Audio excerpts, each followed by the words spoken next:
Hello again from BSP headquarters. You're currently listening to episode number 11 of the Black Swamp podcast. This is where we've been giving you a chance to eavesdrop a little on conversations we've been having with various Black Swamp artists and educators. As always, feel free to subscribe wherever you listen to podcasts and help spread the word to friends and colleagues. We always appreciate you listening and tuning into our series, as we know there's a ton of awesome podcast content out there.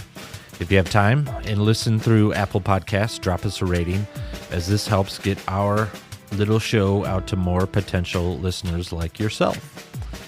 A little bit of housekeeping before we get to our conversation with Kieth Aleo. We've officially released details for our 2020 Percussion Ensemble Showcase. The Showcase is an annual solo and ensemble video competition for college-aged soloists and high school ensembles.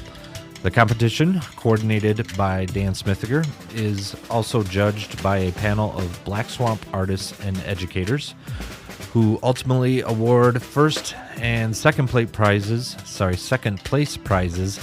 in 3 different categories. Prizes include a selection of Black Swamp products, as well as features within BSP marketing outlets, be our website, social media, stuff like that. Besides Dan, judges also include Julie Licata, Jim Campbell, and Joshua Jones. Link to full details are in the show notes. Fingers crossed Nathan gets that in there.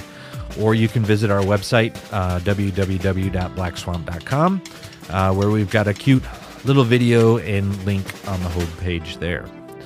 All right, if you're not familiar with Kieth Aleo, you need to stop what you're doing right now, besides listening to this show, obviously, and visit his website at kiethaleo.com. Kieth has been a supporter of ours for many years and is currently director of percussion at the Interlochen Center for the Arts, which is just a few hours north of us here in West Michigan. Kieth is also an education and orchestral consultant for the Zildjian company, and released almost 10 years ago now a widely successful method book entitled Complementary Percussion. This is a handbook for tambourine, triangle, cymbals, bass drum. So I'm pretty sure we cover all this and probably more in our conversation, but I guess we'll all find out together now. All right. Hi, Kieth. Hi, Tim. How are you doing? I'm doing good. Good.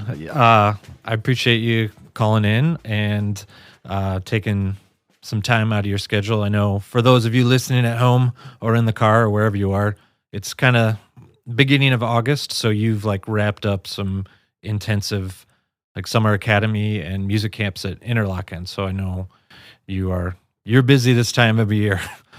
This summer is actually the most busy time up here at Interlochen.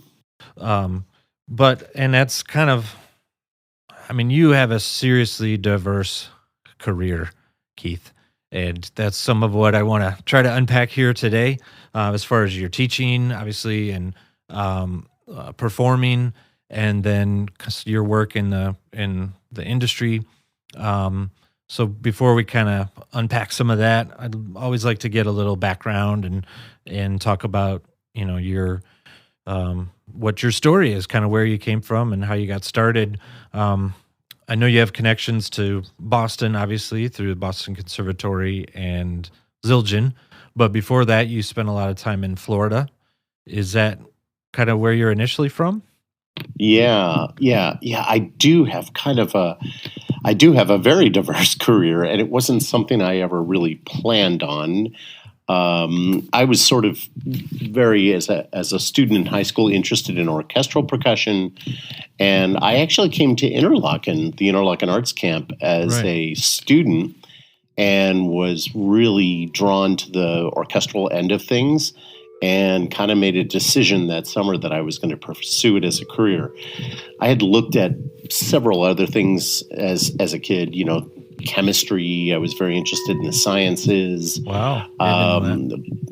Yeah, but when I came up to Interlochen, it was just the vibrancy and the passion, and I kind of found that it was, more of the uncertainty of music, being on stage when, kind of Right. anything can happen, actually drew me to it. I love the emotional aspect of it.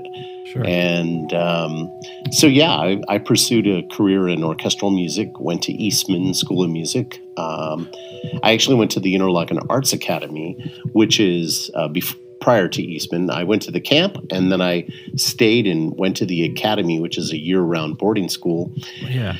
And then got into the Eastman School of Music, studied with John Beck, and got my graduate degree from the University of Miami, and won a job in the Florida Philharmonic. And I am from Florida, so it was kind of the perfect job for me. Where in Florida? It was the orchestra was based in Fort Lauderdale and did concerts in Miami, Fort Lauderdale, and West Palm Beach. So it was kind of traveled up and down the coast. Sure, but where from Florida were you from? Oh, yeah. Disneyland? Disney World, I guess? No. Disney World. Right. I'm actually from that exact area. I'm from Miramar, Florida, which is right near Fort Lauderdale. Yeah, cool. And so, did you go through kind of the standard, middle school, high school kind of percussion upbringing? Like, did you start playing percussion from an earlier age? Yeah, I did. I started pretty much when I was in middle school. My parents were trying to get me interested in an instrument, and they asked what musical instrument I wanted to play, and I was drawn to percussion early on. And they said, no, you misunderstand. We're looking for you to play a musical instrument, not percussion. Right. And so the flute wasn't an option then, You can kind of just carry it, easily, put it together, carry it around gig to gig. Of course, you had to choose percussion. And then, so at the end of high school is when you went to Interlochen for like a year, because that's pre-college program up in Interlochen. Yeah, I did. I came from my senior year. Like I said, I went to the camp. Right. And I loved it here so much. Yeah, I stayed for my senior year. And just to back up, I think it's pretty curious you were interested in science and chemistry. At first they don't seem similar, I guess, but in a lot of ways, obviously there's kind of math and science involved heavily in music. How did you connect with chemistry and science? Like, how did you get interested in that? Yeah, and then disinterested, I guess. But yeah, well, it was that sort of dichotomy. It was the calculating nature of chemistry and the sciences, and I was very interested in math. Mm-hmm. And it was like a puzzle that you put together, and I really enjoyed that. And like I said, when I came to Interlochen, I actually looked back at that and said, no, it's the uncertainty of music. You could practice something over and over again, and you walk into a performance and it will go suddenly piece of cake and goes great on stage, or the vice versa. It was the uncertainty of music that compared to the sciences. Right. Sure. No, I think it's interesting. It is a dichotomy, as you said. Like, I think there's definite connections, but the sort of structure versus the unknowns is a pretty nice comparison. Okay, so Interlochen to Eastman, then University of Miami, and then directly to the Florida Philharmonic. So all your dreams were coming true right out of school. Is that accurate? Tim, it was kind of like that. Actually, It was one of those things where I was taking auditions all over the place. I went out to Seattle. I think I did North Carolina. This is years ago now, and I was flying around, and there was the orchestra right up the street. I was a student at University of Miami, and I literally got in my Chevy Chevette and drove up there. I was kind of like, well, yeah, I'll take that. It wasn't like I was driven to win this audition somehow. It was just like, well, it's local, it's easy, and probably I had a calmness about me because it was so easy to get to. I didn't have to stay in a hotel. I didn't have to invest a lot of money, and so that's probably why I did so well in the audition. Yeah, a lot less stressful. So how long were you in Florida then? Yeah, I think it's like 18 years, 19 years. It's almost, yeah. I was down there for a while. So I, got the job in the orchestra. At the time I got the job it was called the Florida Philharmonic. It was a little bit smaller, but it grew fast. They built halls for us. Fort Lauderdale built a hall. West Palm Beach, and down in Miami, we were playing in Gusman. And so basically, you're right. I mean, I achieved my goal very, very early on, just highly unusual. Yeah. And I knew you were involved with the New World Symphony. Was there a connection there then, or did that come later? No, yeah. New World was sort of after we were going, the New World Symphony was created. And they were in Miami. They played in a smaller hall, and it was an orchestra that is like a training orchestra. Mm-hmm. And so, yeah, I started getting involved with New World Symphony, helping with them with the auditions. And I was coming in and oftentimes hearing some of the percussionists that were auditioning. So it was a great relationship. I want to say I was down there for about 10 years before that happened. Yeah. And then, so teaching, playing, and then at some point you move way up the East Coast, obviously to Boston. And I know you did some other teaching up on the East Coast. I mean, how did that progress? Yeah. It was really I think I was 23, 24 years old when I joined the Florida Philharmonic. Mm-hmm. So this sort of getting your dream and falling in love with orchestral music. I was very happy in the Florida Philharmonic for years. And toward the end, I started to...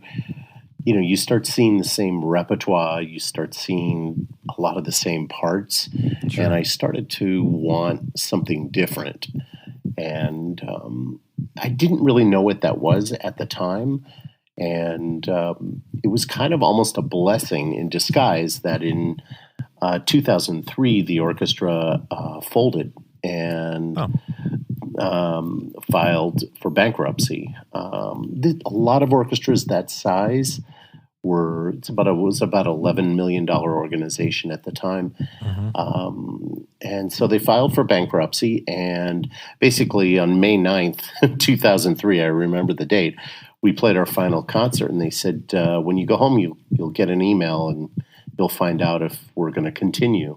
Yeah. And got home, and there was the email, and basically said, we are informing you that the orchestra's going bankrupt. Jeez. Yeah. And then what do you do? Yeah, what do you do? The thought of competing with a lot of my students for auditions went through my head. Yeah. I actually considered contracting. I considered, doing quite a few other things. I considered elementary education. Oh, really? And it was kind of a sort of a V in the road. Are you going to continue with music? Or are you going to do something else? And fortunately, there happened to be a position at the Zildjian company, and which was kind of crazy. Yeah. And they were looking for someone that was not a player or a teacher. That was a player or a teacher, not someone that was sort of business. They wanted someone who knew knew the repertoire, and I was kind of a great match for that. So I ended up accepting a position and left South Florida after pretty much my whole life.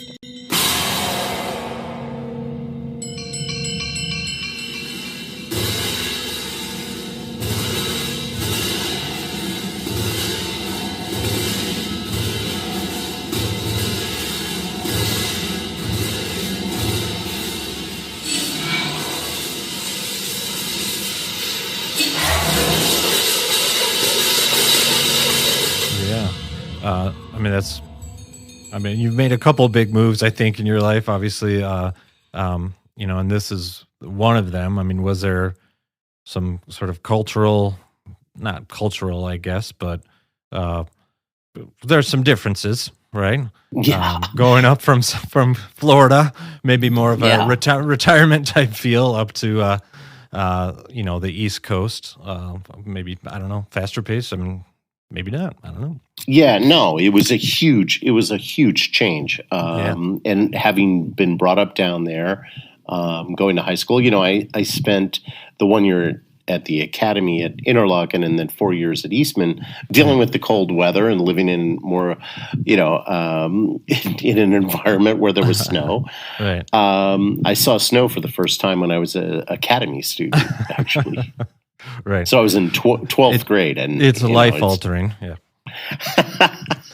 And so, so it was a huge change. I moved into an apartment. I mean, I remember vividly all my boxes of stuff, all my percussion gear, my vibraphone, everything is sitting there in my in my apartment, and I'm looking at it, and I started a marketing job at Zildjian. Yeah. And like I said, it was a huge change going from being a percussionist, a performing percussionist, right, and a teacher. I was teaching at the University of Miami at the time, part-time, so I was doing the orchestra and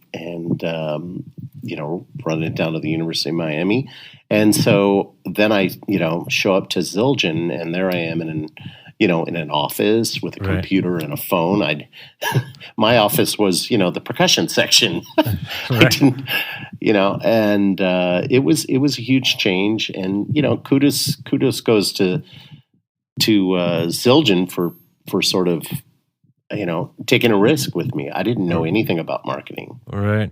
I mean, it's not the same scale, but I can relate because as soon as I started working here at Black Swamp directly out of grad school.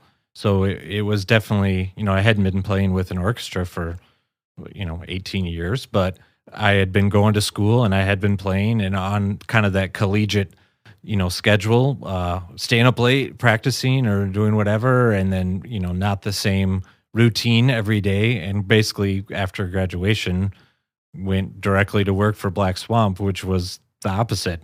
Like 8 to 5 every day. Yeah. And not what I was doing on a daily basis, 12, 13 years through school prior to that. So there's definitely a lifestyle change and shift kind of entering that, either manufacturing or in your case, marketing world. And was the position when you started was, like more orchestral marketing? You were helping kind of build that side of the company? Yeah, for sure. It was a concert percussion position, and they helped me learn the business because I mean, to be honest with you, I wasn't familiar with a spreadsheet. I didn't really understand what that was. Right. I was your typical orchestral teacher and player, and I didn't really have much of a business sense at all. Right. And it is very similar to what you went through. And what was funny was my metabolism. In the morning I was exhausted, always in the morning. Right. And about 7:30 at night, I would, you get home from work and the question would, what does one do when you get home from work? I've never had that. You eat dinner. Yeah. I was like, what am I supposed to do? And about 7:30, I would start gearing up because I was so used to playing concerts Right. that I could feel myself sort of wake up and like, all right, here we go. Yeah. And there I am sitting in my apartment in Boston, scratching my head like, wait a minute.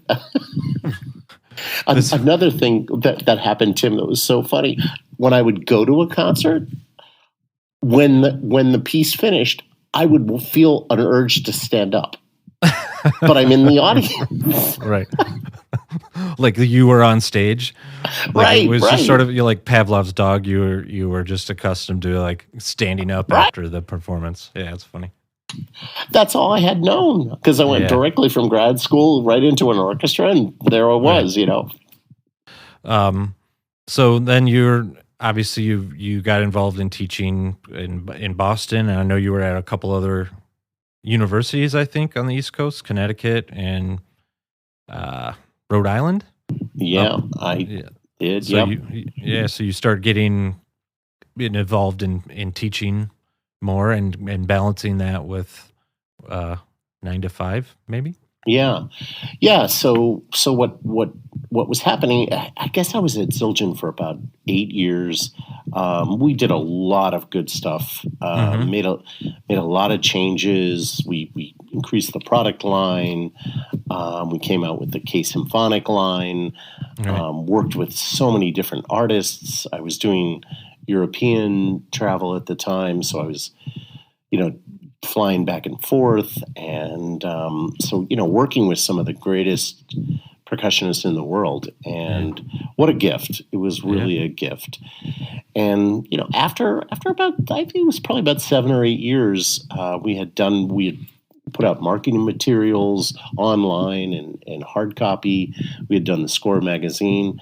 And I felt like I just kind of wanted, drawn back toward music. And I felt like I had played for so long. I had worked in the music industry.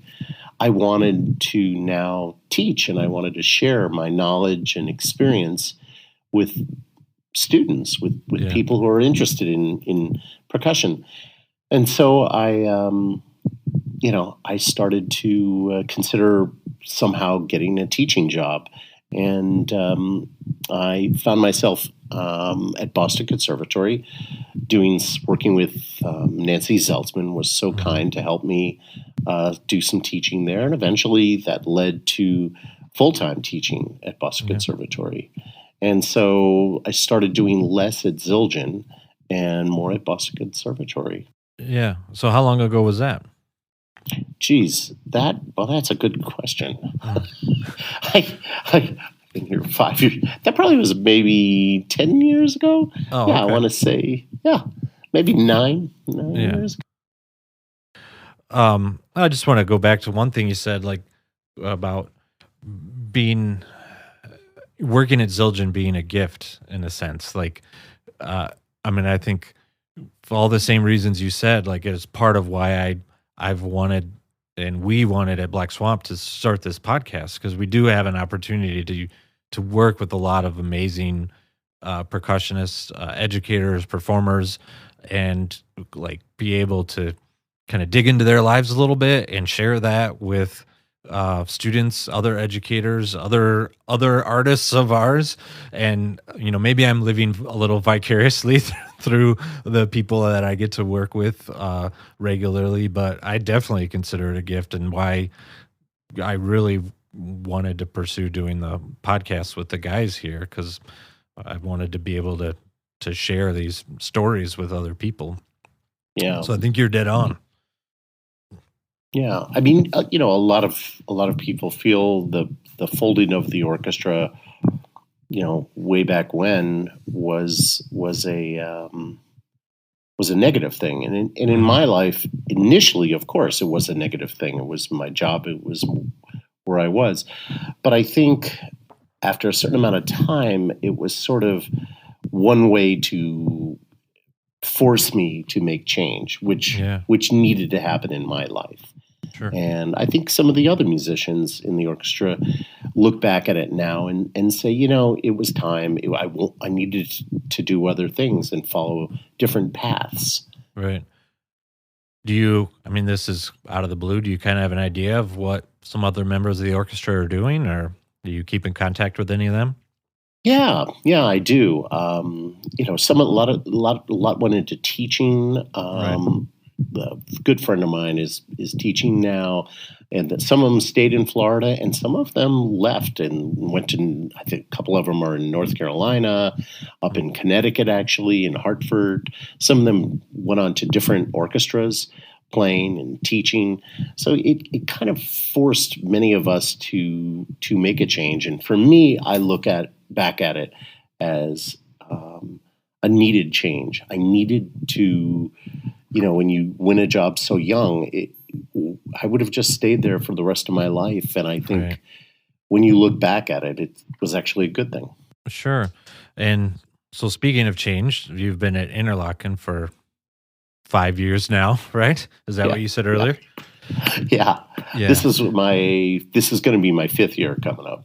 Right. And obviously, John Alfieri retired and you took his position. I mean, was that Yep. pretty seamless then? Like, kind of a no brainer for you? Yeah, what's great about that was when I came to the Interlochen Arts Academy in camp, he was teaching here, Right. and so he was my teacher, and so he started, I guess, in 1980, and then worked at Interlochen till I guess 4 years ago. Right. I'm realizing this as I speak. He was there 35 years, and so I took over for him. So yeah, it was seamless. We did a tribute concert for him in my Yeah. first years. Sort of, we had alumni come. We had alumni write wonderful things. I found old photographs, and we presented with him with a sort of a farewell gift, and he appreciated it so much. Yeah. An alumni, I mean, a lot of people I've spoken with through this podcast and other percussionists I know are alumni of Interlochen. I mean, he's obviously like touched so many percussionists and individuals. It's I don't know, it's great to see kind of his legacy there and living on. Yeah, And through you, like what a great opportunity for you to be able to go back and start doing the same thing. I mean, yeah. obviously, it's already grown. The building itself, I don't know how often people get up there, but like you have a brand new performance facility and like percussion facility there, which is awesome. I think I saw online you just like moved in a week ago or something. Yeah, actually, I'm still in the process. Oh, sure. It's quite a move, but yeah. And what's really cool is to see, the sort of changes that have gone on here, Right. and some of the changes and the historical aspect of it. So we were just looking through bass drums, and we found these awesome bass drums from when like the 30s. Wow. Yeah. And we're in the process of restoring them. And I'm thinking, Jack McKenzie played on these drums. Yeah. Yeah. Who was one of the first teachers here, like in the 50s and 60s. Yeah. Tons of history. And yeah, cool. You get to still be a part of it. Yeah, So we just worked through your career in like a half hour there. I don't know. There was a lot going on there, but yeah. I hope everybody finds it interesting. Yeah. It's pretty unorthodox. So what I always love about you, Keith, is like your enthusiasm. And again, a lot of people that I've talked to so far part of this series they kind of have this theme of like highly, enthusiastic and creative. And I mean, that can be said for, a lot of musicians and percussionists, but I'm kind of drawn to that, I guess. And I see that when I go visit you up at Interlochen, and sometimes I bring up instruments and do like a little petting zoo and presentation, and then you take over, which is totally awesome because like I get to see like you genuinely enjoy interacting with the students and exploring our instruments with them and kind of like spreading your enthusiasm that way. I mean, I assume you've been like that your entire life, Yeah. or Yeah, I mean, what we do as musicians and percussionists is an act. It's a passionate thing. It's not sure, something you you do for. You don't think to yourself, well, listen. I always say this: if you're going to go into music, I'm thinking of careers where I can make a lot of money, so I'm going to become a new music percussionist, or right, something right, like that. right. People go into Maybe you should have gone into music, chemistry then. right? Probably, yeah. If that was my goal, and I Yeah, think we become percussionists because we feel passionate about it. sure. Something draws us to it, the rhythm. My thing was I enjoyed rhythm. I also enjoyed the diversity of the instrument. Yeah, You when you get tired of practicing snare drum, you move to timpani. When you get yeah, tired of timpani, you move to marimba. You move to xylophone, clock, and there was so many sounds that you can make. So I didn't come to this because of any other reason than just love for the art form. sure. Um, and is there something? I mean, I guess your love of the art form is the source, I guess, of your inspiration or enthusiasm. But is there anything else, outside of that you draw inspiration from? Yeah, now it's the sharing. I mean, I'm Sure. still discovering sounds. I'm still, my you've been to my studio. Hmm. It's packed with people say, "Oh, you have so much stuff," and I say, actually, what I have so many sounds. Uh-huh. Is what Yeah. I think of each instrument as a sound source and potential to touch or communicate with my listener. So why do I have so many mallets? Why do I have so many tamarines? You know Right. that, triangles, and because they are each individual and unique sound sources. And Yeah. so when I find a sound I don't have, I want to capture that and have it as sort of my palette of sounds. Yeah. So that was something that drew me to the instrument, the amount of sounds that we can make. Hmm. Is there anything outside of music or performance that inspires you or keeps Yeah, or provides creativity?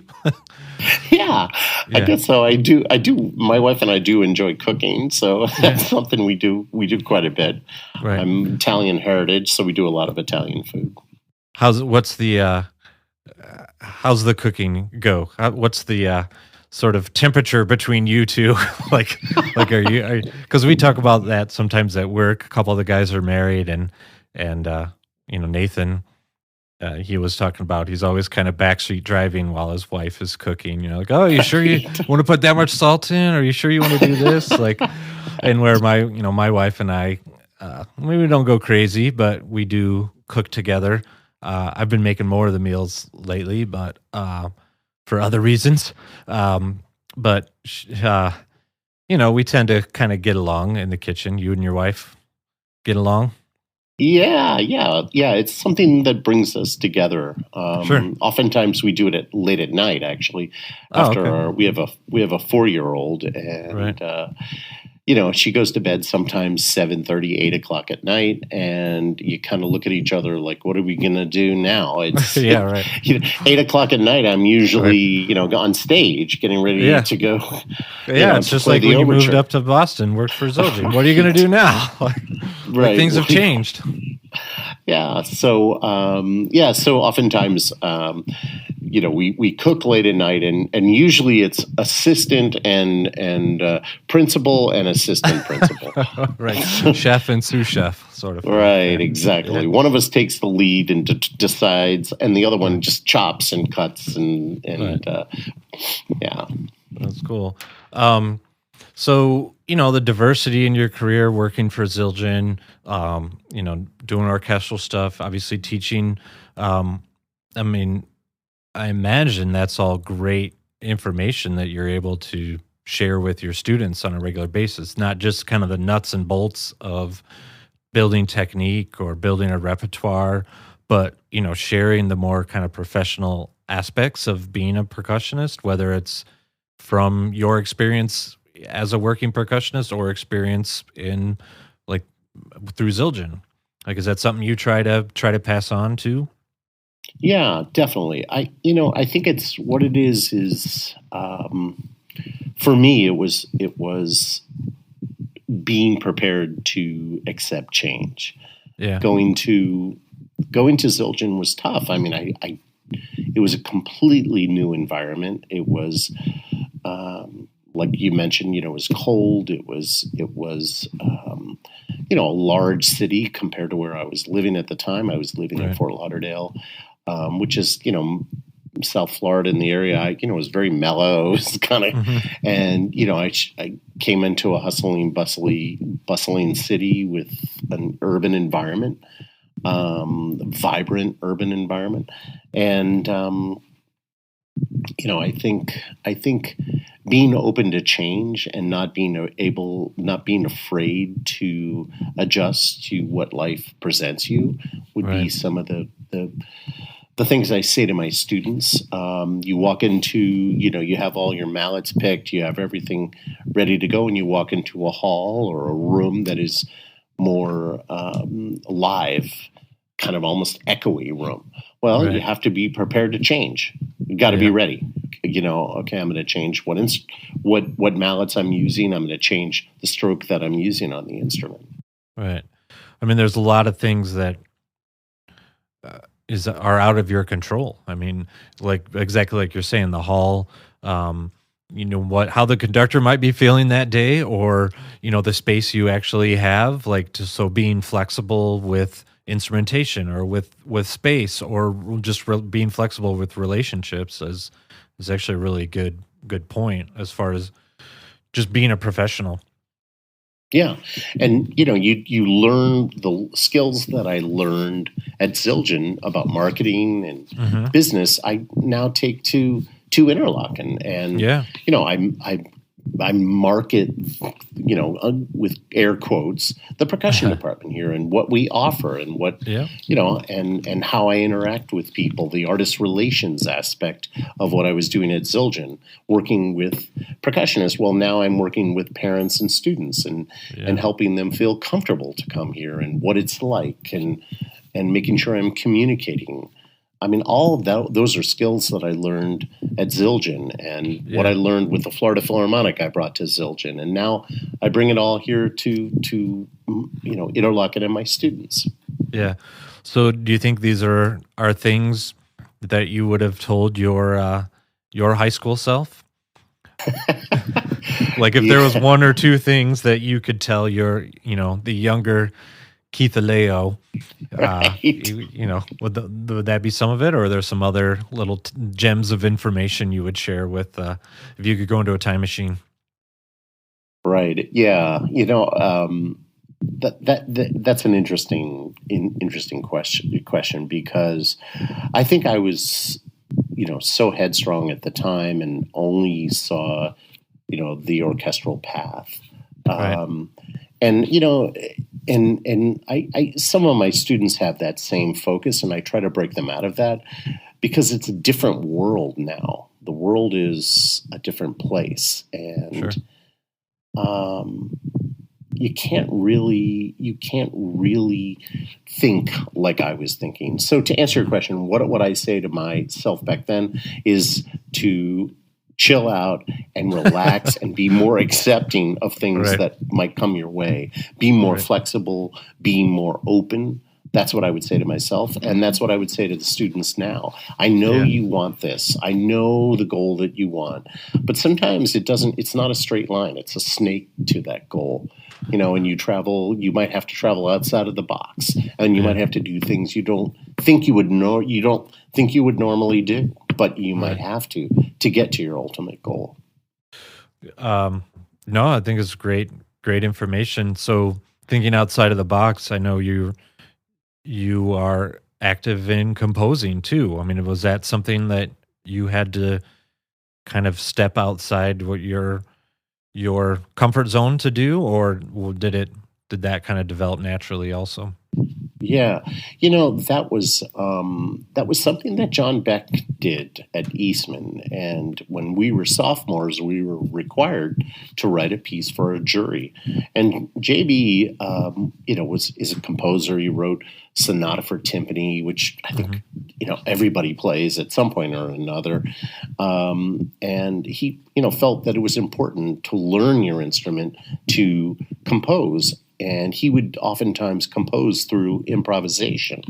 Oh, So he okay. would improvise something, and he would take that improvisation and capture it on in a recording, or he would just say, what did I do there? And he'd write it down. Right. And so that was very effective for me as a kid, and as a sophomore in college, to get really enthusiastic about improvisation and composing. And that Right. continued into my professional life. And I've, written several books, one on Right. complementary percussion, Yeah. bass drum, cymbals, triangle, and tambourine. Yeah, and that's, I mean, kind of where I was headed. Is that something you um, thought about for a long time? I mean, were you in Florida, kind of rolling over these ideas, or when did that kind of surface? When did that come about? Yeah. What was going on? People ask me about that they'll ask me, where did you come up with these ideas? Right. And so what I would do, you're sitting back in the percussion section, and you look at the music, and you have the first three movements off. Yeah. Right. So you're like, okay, Right. I'll just, sit back here. I can, do some stuff on the computer or whatever. And what I was doing was I would just listen to the rhythms that were around me that were being created by the rest of the orchestra. Right. And I'm not talking timpani rhythms or percussion. I'm talking about violin rhythms or what the woodwinds play at one point. And so Sure. I started jotting down these rhythms in a notebook.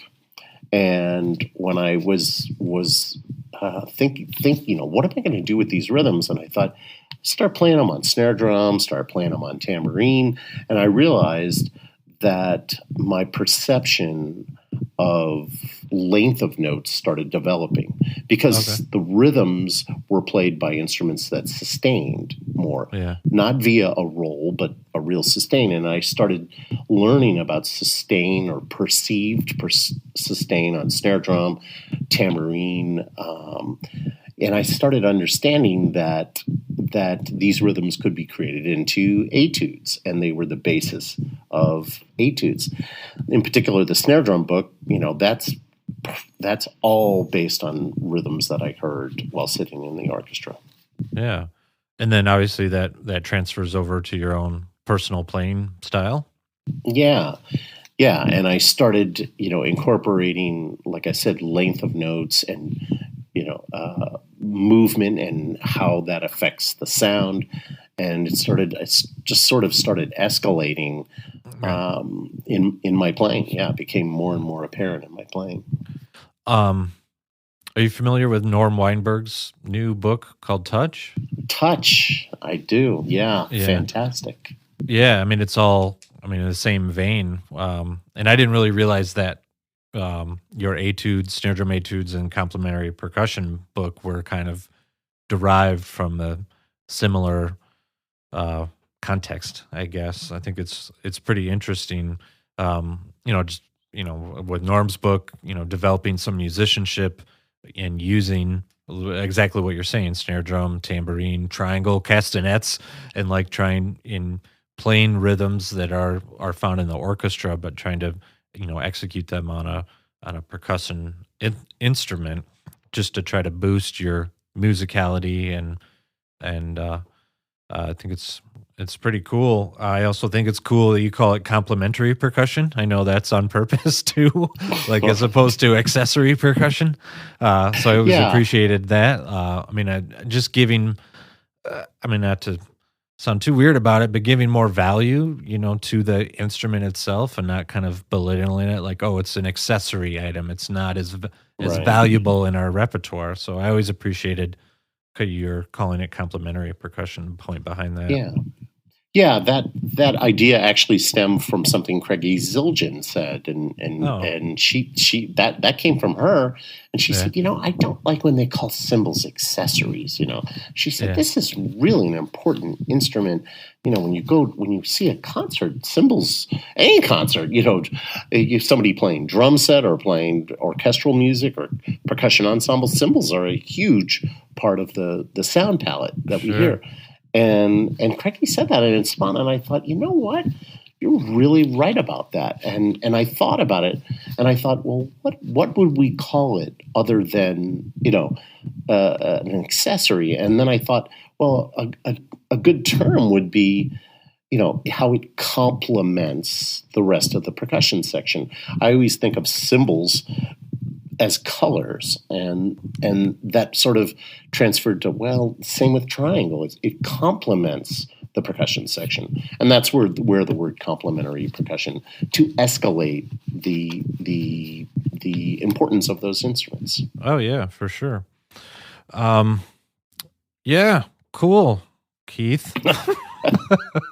We've talked about a lot of stuff. I mean, is there anything you wanted to get off your chest? Anything you wanted to talk about also? Or you're like, I'm spent. I'm done. No. I would say, if for some of the student percussionists out there that may be listening to this, I think it's very important. People, I deal with this all the time, students talking to me, or parents too, that music is unstable, and it's a very difficult profession, and Sure. so on. And when I think that everyone should be afforded the opportunity to try for their dream. Yeah. And if their dream is something that is completely, in a different area, and is an area that's very difficult, I want to be blank, fill it in, a percussionist that plays new music, and I want to survive off that, and I want to make it a career. I don't think that anybody should not try. I think everybody should try, and at least go for the dream, because I spend too much time hearing from people who say, "Oh, you're a musician or a percussionist. When I was a kid, I wanted to do it, and I didn't do it because my parents talked me out of it, or I thought it was unstable, and I didn't I didn't think I could." And I see a little bit of a scar there. Yeah. What's the harm in trying? And trying to achieve a dream that may be very difficult, could be a very dream that's hard to achieve. But I feel everybody should try. Yeah, I totally agree, and I agree.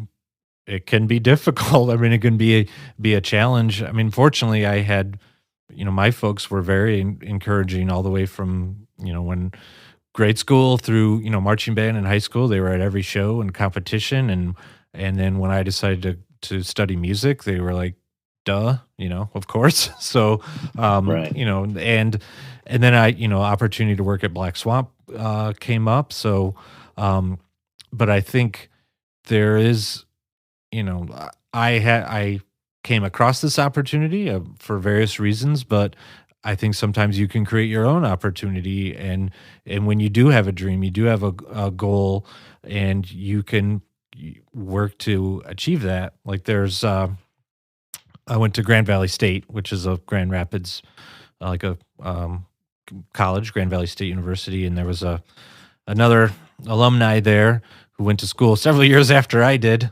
But Josh Dreyer's his name, and he went to University of Tennessee and studied with Andy Bliss, and now he's back in the Grand Rapids area playing and gigging and working a full-time job. But like he is built a new music program in the Grand Rapids area, like a new music chamber ensemble, as far as I can tell, because was his dream. Like that's what he wanted to do, and kind of build a scene here. So he's creating it, which I think is really cool. And like, I Yeah. bought him for it. I haven't told him this, but so if he's listening, good job, Josh.